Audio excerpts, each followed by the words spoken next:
Тасымалдаушылар әу баста билеттерден түскен қаражаттың сапар шығынын ақтамаған жасырмайды.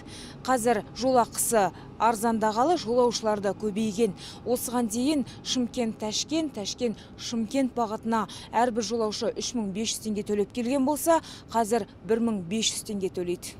Шымкент-Ташкент, Ташкент-Шымкент бағытындағы автобустардың саны 6 айдың ішінде 2 есеге артып отыр. Бүгінде бұл бағытта қос мердігердің 6 автобусы қызмет етеді.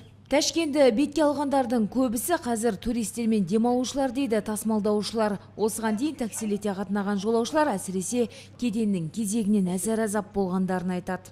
Таможняға барған кезде очередь тұрмайды, автобусын бірінші рет қойып жібереді. Бізге оңай жолы сол таможняда адам очередьке күтіп тұрған кезде біз прямой өтіп кетеміз, сол жеңілдігі бізге сол жақсыды. 1500 теңгеден сатылып жатқан жол жүру билеттерін күні бұрын сатып алатындар да көбейген. Ташкентке тура баратын автобустардың бастапқы құнын халық қалтасы көтермейді дейді кассирлер. Рейсы очень рентабельный. 3 сапар жүретін еді, қазір 6 сапар шығады. Мерекелік күндері тіпті жолаушылар көп болады. Билетті 10 күн бұрын алып қоятындар бар.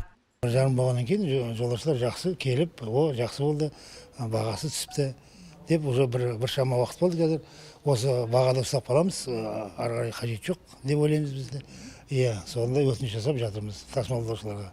Өткен жылдың 26 желтоқсанында рұқсат берілген бағыт үстіміздегі жылдың 5 қаңтарынан бастап қолға алынды. Өзбекстан мен Қазақстан тарапы алыс берісті, барыс келісті нығайта түскен бұл оқиғаны ерекше салтанатпен атап өтті.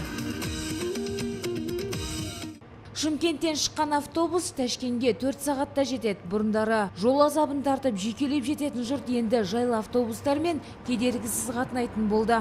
Жолаушылардың қол жүктері кедендік тексеру мен шекаралық бақылаудан кезексіз өткізіледі дейді жүргізушілер.